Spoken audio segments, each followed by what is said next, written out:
Welcome to Balentic Edge, conversations that matter in private markets. I'm your host, Kasper, investor, entrepreneur, and founder of Balentic. On this show, we explore the people, strategies, and ideas shaping private markets today, from GPs building tomorrow's funds to LPs allocating in a shifting landscape. This episode is brought to you by Orca, an AI-driven compliant platform connecting the right GPs with the right LPs, smarter matches, faster decisions, and better outcomes. Today we're joined by David Clark, CIO at Vencap, a specialist fund of funds focused on backing top-tier venture managers globally. With over 3 decades at Vencap, Dave brings deep expertise in manager selection, portfolio construction, and navigating the power law dynamics of venture capital. Dave is also a frequent and outspoken commentator on all things venture, both online and offline. Welcome, Dave. It's a real pleasure to have you with us today. No, thank you so much, Kasper. I've been watching some of the sessions you've had on. They've been really interesting, and we've had some really good conversations offline. So really nice to be able to get one in the can, as it were. Absolutely, I agree. Dave, you've been at Vencap since 1992. That is a really rare kind of tenure in venture, in fact, in any kind of private markets. Can you take us back to the beginning? What drew you to the asset class, and how has your thinking evolved over more than 3 decades? Yeah, I think it would be fair to say, Kasper, that back in 1992, nobody had heard of venture capital. I certainly hadn't. I finished university. I had no idea what I wanted to do as a job.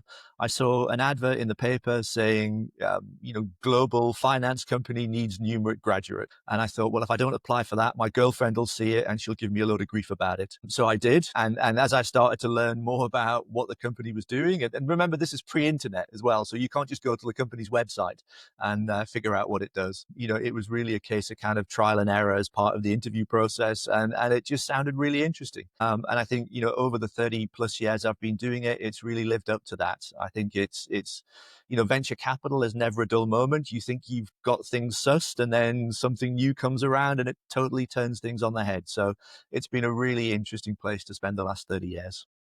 I can imagine. I want to also just zoom in on how has your thinking as an investor evolved over those 30 years? Because a lot has happened, not just the dot-com bubble, but everything has changed. It would be fair to say that when I started, I had no thinking on venture capital because I'd never even heard of it. So, I think it was almost, starting from that blank sheet of paper. Vencap was founded back in 1987. We probably spent the first 10, 15 years investing in a way that's very similar to most other LPs out there in the market, which is meet a load of managers, focus on the things we think that are important, and then try and whittle that list down to a smaller number and then invest in them. And what we found is that the results of doing that were pretty mixed. Some funds had done very well, some funds did really badly, but there was nothing that was really consistently standing out to us to say that these are the criteria you should be looking at as an LP that are consistently predictive of how a fund is going to perform going forward. And so really it was kind of in the mid-2000s that we took a step back and said, all right, we've been doing this for nearly 20 years. We're starting to get a really interesting data set that comprises quite a lot of the top tier VC firms, as well as, a whole host of others. And it was really starting to interrogate that data set that led us to kind of change our way of thinking about the VC industry and really focusing on a relatively small number of established managers. Across the life of Vencap, we've probably backed over 100 different VC managers. Today, we've got a portfolio of about 12 to 13. Not a lot compared to what you normally see. Can you dive a little bit more into that for us, for the listeners less familiar with Vencap? What is your core investment strategy, and what does set you apart from the more traditional fund of funds or institutional VC allocators? As part of the process of looking at our data, what we've tried to do is to go back to first principles and really understand what is it that drives performance in the VC industry.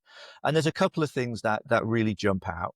First of all, VC is a power law industry. And so what do we mean by that? So when we look at our data, it's telling us that 60% of early stage companies don't return the capital that was invested in them. And actually the bulk of the performance comes from just 1% of the companies that ultimately exit. And historically, that's been 30 companies a year that account for more than half of the entire exit value produced by the VC industry globally. So all of a sudden, we've got that statistic to sort of focus on there. And then we look at who are the VCs that are consistently able to back those top 1% companies. And you see the same names crop up time and time and time again. And then the third thing we looked at was when we analyzed those funds that we had invested in that had generated a 3x net multiple back to us, we found that for early stage funds, over 90% of them had at least one company that returned the entire fund. There are really three pillars of how we think about venture. We're trying to maximize our exposure to those top 1% companies. We do that through a concentrated group of managers who have consistently been able to demonstrate their ability to back those very best founders.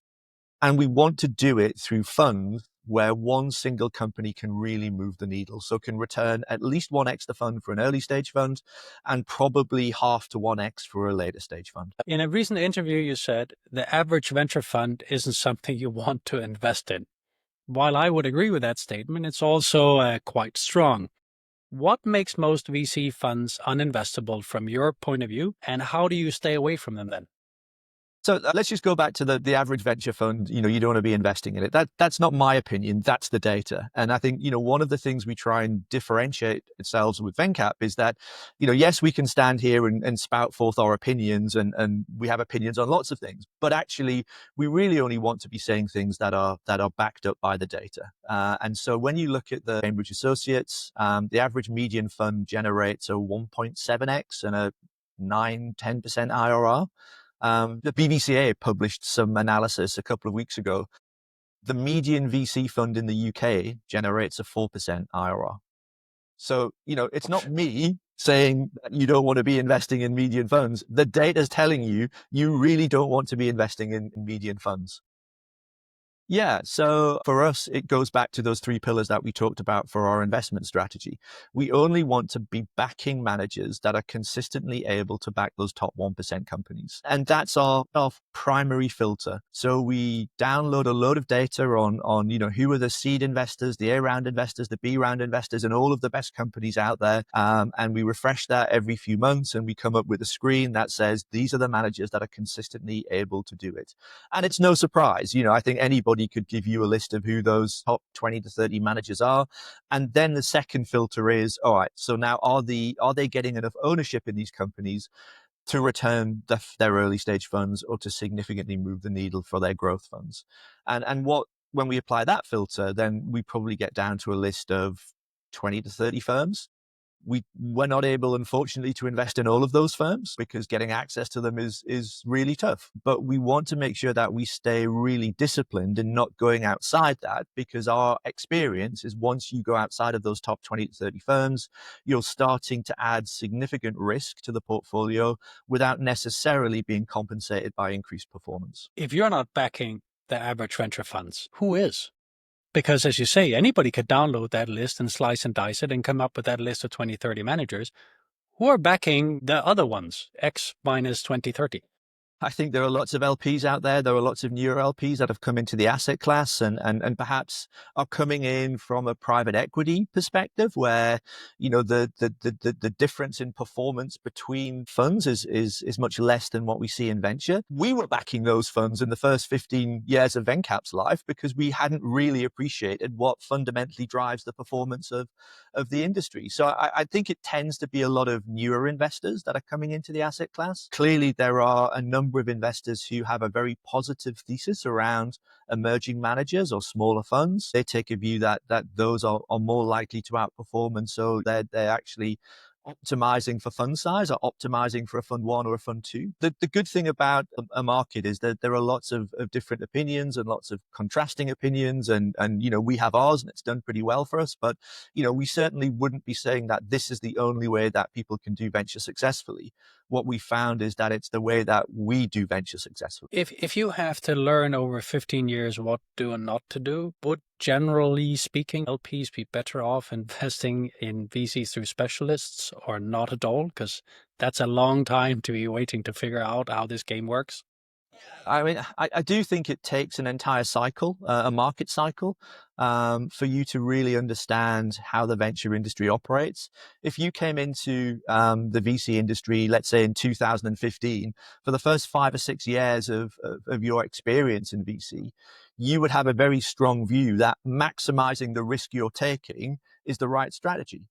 And then all of a sudden, as the market corrects, you find that those are the funds that actually perform the worst as the market corrects. And so I think it's having that experience of understanding, first of all, can you have a strategy that captures the gains as the market goes up? but also then protects and consolidates as the market corrects, and you're not giving away all the returns that you generated in the prior period. So I think it's balancing those two parts of the cycle that's really important. And also I think venture capital is very strong on narrative. And even today, after doing this for 30 odd years, I still walk out of just about every meeting I have with a VC feeling that they have an unbelievable story and I want to invest. That's how powerful the narrative is in venture. And it's only by standing back and looking at the data and understanding that actually the majority of those managers aren't going to perform well, that you really then have the discipline to sort of focus on the stuff that, we think is predictive of long-term future performance. So I think from an LP's perspective, being able to sort of see funds that they felt really strongly about in the first couple of years, seeing those funds maybe have some initial markups and doing really well, but then either seeing them go on and compounding and doing excellently, or actually some of those companies falling away and it's not the ones you think are going to perform that ultimately do. I think having all of that makes you really humble, because it shows you that your ability to predict which managers are going to be successful is pretty low. Sage advice there for those LPs starting in the asset class, worth listening to. And I would say, just as a follow on to that, very often we see investors kind of come in and start investing in companies directly first, and then doing funds, and then maybe thinking about a fund of funds. If I was in their position, I would do that the opposite way. And I don't want to be talking, my own book here, but I would start with a fund of funds, so you get to see that broader perspective. You get access to some historical data and analysis, and you get to talk to people who've been in this industry for a long time. And then over time, that should be giving you the confidence to develop your own direct fund investment strategy. And then at a future date, if you want to be doing things direct into companies, then again, that gives you the ability and the confidence to do that, because you've built up those relationships with the VCs directly, and you having that understanding of how the VC industry really does operate. Dave, I have to ask, in your opinion, has the last great venture manager been built? I don't think so. No, I think it's getting harder to get into that top tier. But I think what we've tended to see is, as you get a new wave of technology coming through, then there are certain venture firms that are native to that technology, and they have the relationships with that next generation of founders, and they're able to get in at the ground floor on some of the best new companies that are coming out of that technology wave. If you look at AI today, there are a few newer managers that are AI specialists that have some really interesting portfolios. The challenge for them is that as AI moves into a different area, are they going to be able to retool as investors, or are they going to be like the old semiconductor investors that were still investing in chips in 2000 when everybody else had moved on? So for us, it's about having that initial sector specialism that allows you to get into good companies, but then understanding when, as the market evolves and the opportunity set evolves, that you need to evolve and retool your skill set in order to continue to take advantage of the opportunities that the market's coming in. But I think there'll be undoubtedly some venture firms that are able to do that. And actually, that's quite exciting, because for us as LPs, we found that the time between 2015 and 2021 was quite dull, because it was impossible to differentiate between who was really doing things well and who was just being, who was just, surfing that kind of market wave and at the rising tide lifting everything. It feels like we are in a very different market today, where the power law is back, and we're going to see real differentiation between managers. And so the people that really are able to back those top 1% founders are going to get rewarded, and it'll really differentiate their performance from the rest of the market. And as an investor, I find that really exciting, because you're now starting to see much more signal, as opposed to all the noise that was just crowding the space a few years ago. How do you then identify the emerging manager that is going to be the next star managers out there? Because you don't have as much data on them. You don't. We don't think we can. No. Okay. We don't think we can. And so, for us, we think the earliest that we would probably partner with a new group would be, it used to be Fund 3. I don't even know if Fund 3 gives us enough signal now, just because funds have been put to work in over shorter periods of time, and it takes longer for those winners to emerge. So, it would be around that kind of Fund 3, Fund 4, but we need to see signal from their first fund that it contained, one or more top 1 potential top 1% companies. So waiting for the data. It's also a good segue into something else you said, which is you don't think about venture by geography or even sector and only slightly by stage. Again, somewhat contrarian to a lot of VC investors. What's the logic behind this? Because you also just said sector specialists can ride a wave of new technology and become the star managers of the future.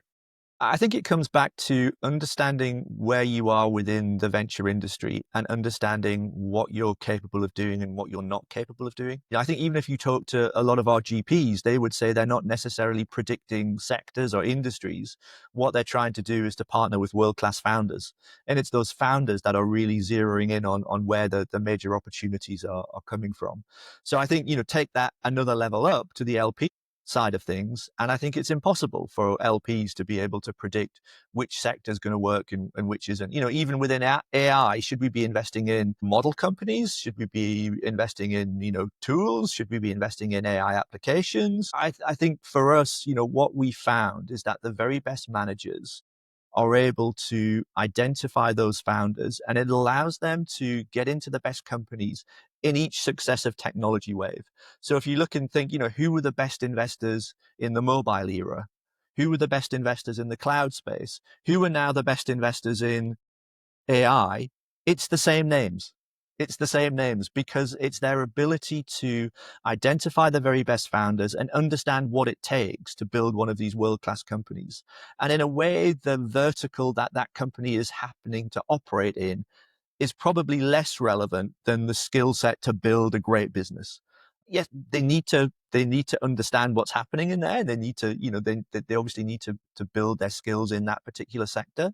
But I think it's more their ability to work with those founders and understand what world-class looks like from inside a business that allows them to help those founders, really create great things. And so that's why we don't think we can predict sectors and why, we don't like sector specialists.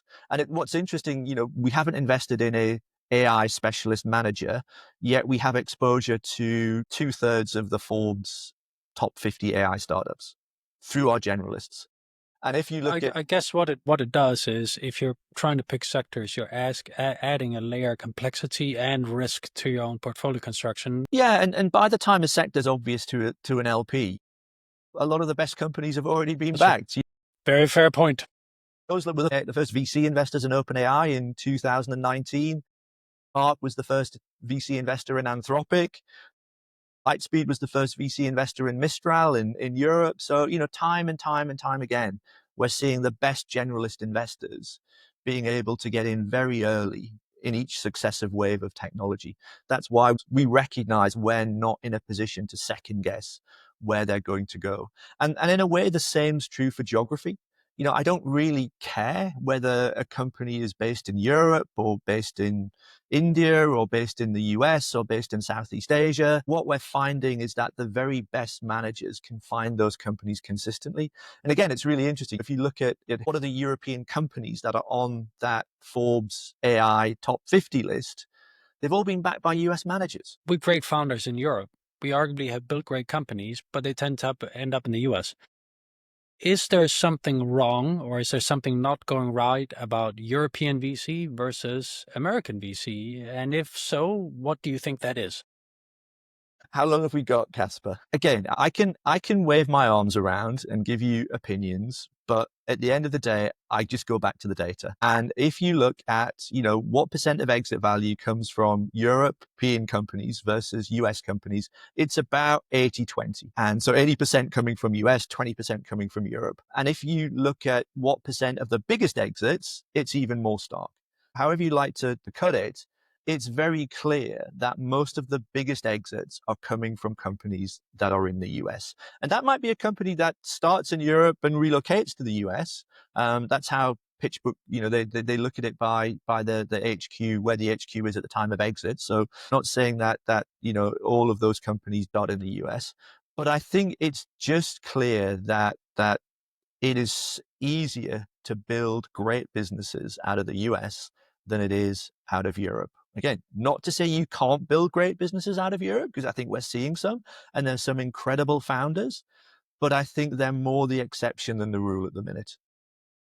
I have to ask you, if you could change one thing in the European VC ecosystem, then what would you change? I don't think there are any silver bullets like that, Casper. I mean, you're a founder, you're an entrepreneur, your company's based in Got the gray Denmark. hair to prove it. You're having to deal with all the myriads of regulation and hiring. There's just so much stuff in Europe that makes it harder, I think. And then you're also looking at the size of the market. And I think there's a cultural aspect as well around, building world-class businesses in Europe. So I think there's lots of things. And I think there are people who are way better qualified than I am to kind of identify what Europe needs to do in order to be competitive. But I think you need to have the political will in order to do some of those things. And while in the UK and the Europe, politicians are talking a good game, I've yet to see it really backed up by meaningful action. Moving on to a lighter subject, most VCs and most VC investors talk about unicorns. You don't really talk about unicorns, you talk about fund returners. Why is that?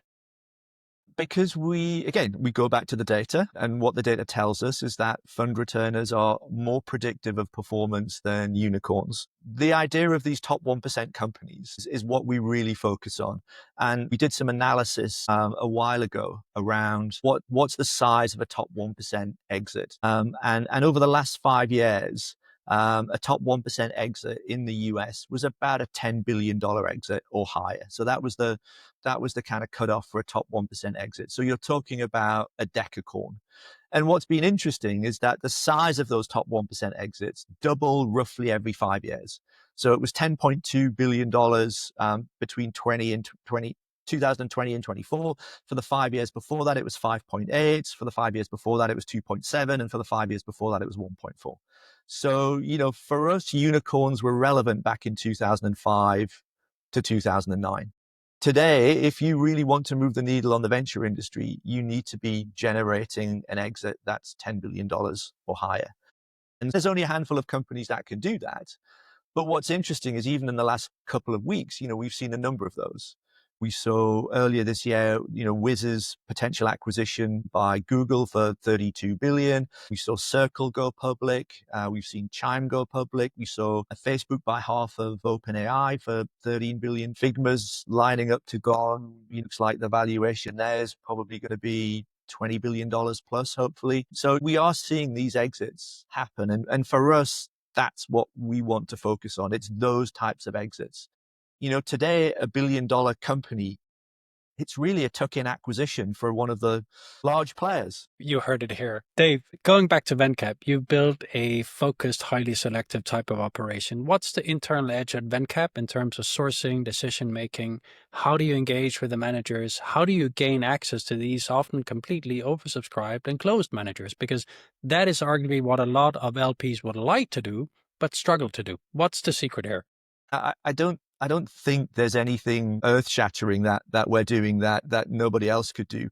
I think the one thing that we do have that I really do feel is a competitive advantage is our data set. So, we've invested in over 500 VC funds. We've got a database of over 22,000 portfolio companies stretching back to the 1980s. So we've got a really broad longitudinal data set, which really helps us understand what are the drivers of venture performance, where are the areas we want to kind of dive into, what are the things we want to avoid, what are the characteristics we want to see in terms of portfolio construction, loss rates, the willingness to really focus in on the power law outcomes, and are people willing to take enough risk in order to achieve those fund returning exits. It's all those things that I think that our data informs, and then we use that to try and help the managers we back. We spend a lot of time with them showing, particularly an interesting example is obviously a lot of those managers have raised growth funds over the last decade or so. We were able to say, look, this is what a world-class growth fund looks like in terms of what percent of money goes into companies that ultimately don't return capital. What do you need to do in terms of 10x outcomes? What does it mean in terms of, the number and versus the cost in each of those different segments? How are you thinking about allocating your follow-ons? And so all of that sort of stuff allows us to have a really informed discussion around portfolio construction and investment strategy that I think is helping them sort of understand the level of risk they need to take and then how they compare to their peers. Because that's the other thing that we'll do is we'll say, look, this is what our whole data set tells us, and this is what you're coming up. So, if you have a significantly lower loss ratio than your peers, but a significantly lower proportion of fund returners, is that telling you that you're actually not taking enough risk? So it's those sort of conversations that I think allow us to hopefully add some value. But I think we're also realistic. At the end of the day, there's a limited amount that we can do to help our VCs. The best thing we can do is get out of their way and make sure they're spending the vast majority of their time with founders and with their portfolio companies. We have a fiduciary responsibility to our investors to make sure we're doing our job. So, we do need to spend a little bit of time with them, but we're going to be really focused on what are the key issues and what are the things we need to focus on. So I think that's a big part of it. And then we've been doing this for a long time. We're patient. We don't have to back every great manager that's out there. We just have to make sure we're backing great managers. So one of the other things we do is to make sure that our programs are sized according to the capital that we can commit to our dozen or so core managers over a 3-year period. So while our fundraising guys would love us to be able to go out and say we're raising $1 billion because it's probably easier for them, I know I can't commit $1 billion to our core managers over a 3-year period. And so, you see a lot of funds have scaled their AUM aggressively. And personally, I think that's going to impact performance. We've taken a very clear view on the primary side that we want to stay very focused and we'll only raise as much as we can allocate to those managers over a 3-year period. This is a nice segue to the next point, because venture is capital constrained. It's not flowing with money anymore. How has this shift impacted fund quality? Has it changed manager behavior? And how has it impacted your own deployment strategy within Vencap? You see, I push back on that, Kasper. Okay. I think there's plenty of money in the industry for the very best founders. So if you're a top 1% founder, there is no shortage of capital. In fact, you've got investors beating on your door wanting to give you money. If you're one of the leading AI companies out there is no shortage of capital, either at the seed stage, the early stage, or the growth stage. And that's true whether you're in the US, whether you're in Europe, or whether you're in the UK. So I think this myth that there's a lack of capital out there is exactly that. It feels like, for me, it's a myth. There's definitely less capital than there was 5 years ago. And that's a good thing because there was just way too much money coming into the ecosystem in that period. Too many marginal companies being founded, too many marginal VCs being funded. And I think that just ultimately leads to poor performance for the entire industry. So I would much rather see capital being relatively scarce. And, I think it's Chris Duvos who says that venture works best when capital is scarce and time is plentiful. And I totally subscribe to that. So, I think for us, we're just reverting to the mean in terms of the capital that's out there in the market today. And it should be hard to raise a fund. And it should be hard to raise money as a company. And it should be only the very best that can do that consistently. You've also said the long-term opportunity in venture is growing from GDP shift to tech penetration. What do you mean by that? I think the best way to sort of think about it is, when I started in this industry, it was a bit of semiconductor, a bit of networking, a bit of biotech, a really small kind of cottage industry around Silicon Valley and just outside of Boston. Today, technology is impacting just about every business. If you are not using AI in your business today, you're not going to be successful. And so the opportunity set for venture has got much broader, in terms of the sectors that technology can impact. But it's not just about going broader, it's also going much deeper now. And so you have this idea of the full stack startup. And the best way I can kind of describe this is initially with mobile, you had companies that were selling software to taxi firms, and then you had Uber. So selling software to taxi firms was a really small market. Uber wasn't selling software to taxi firms. They became the taxi firm. They were vertically integrated across the full stack. And I think that's what we're ultimately seeing more and more of within venture. So rather than just capturing a small slice of the value with any one market, the leading companies are capturing a much bigger slice of that economic pie in those markets. And that's why I think ultimately the outcomes for those top 1% companies are going to continue to get bigger, because the markets that they're addressing are going to get bigger and they're going to capture more of the economic value that those markets create. That's where the opportunities are. Where are the risks then? What keeps you up at night in venture? One of the downsides about being in this industry so long is that you've lived through some major corrections, and we know that that happens. And so it always makes me nervous when money is flooding into a particular area. We're seeing it in AI at the minute. I think it's really clear that there are going to be some incredible companies that come out of this initial wave of AI investment.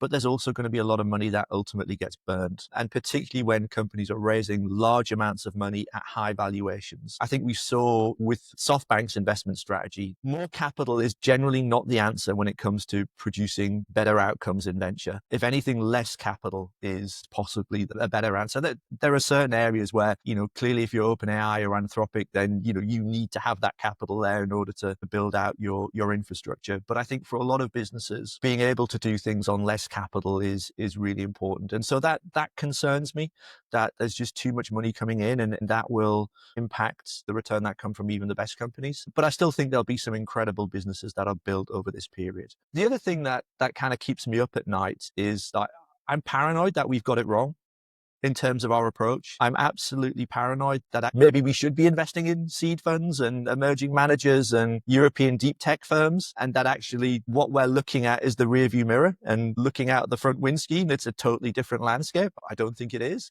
But what that means is every time there's a new bit of analysis or a new bit of data, as a group, we're poring over all of that to really understand, is this contradicting, our strategy? And if anything, we probably look for stuff that contradicts how we view the industry more than we look for things that support it. Because, we know there's plenty of data that supports that. I want to find that outlier that might be the predictor that things are changing. So that's probably internally the thing that kind of, really, really keeps us awake at night. It's that paranoia about is the future going to resemble the past? I think it's probably a very healthy approach, but I think it's also very rare amongst investment professionals. We tend not to want to open that door too often necessarily. Yeah, I think it's interesting. I look at our job is to try and generate consistent top quartile performance for our investors out of the venture industry. And really, I am ambivalent as to how we do that. It's about trying to find the best way to do that consistently. I think we've done that for the last 10 to 15 years.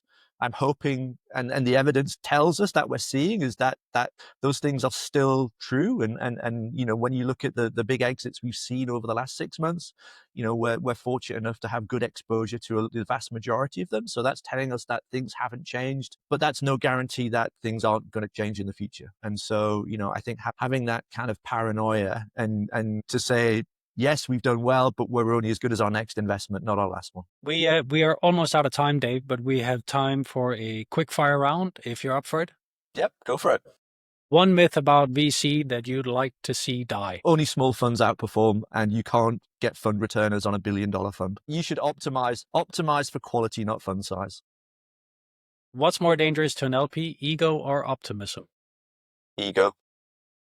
And top-tier access, is this something you earn over time, or is it that some would argue already priced into the market? A bit of both. Ultimately, you have to earn it over time, and you have to maintain it as well. Dave, we're going to stop here. This was really insightful. We went through performance, power law, who can consistently back the winning 30 companies, the importance of fund relations, the need to be able to invest through cycles, that you shouldn't invest in media and funds that return 1.7x, that technology can be a reset for the managers and the great managers, that the best managers consistently pick the best founders, and that's where the trick is. That unicorns are not predictive. I personally like that a lot because I'm very tired of that specific label. And that a top 1% exit today is an astounding $10 billion.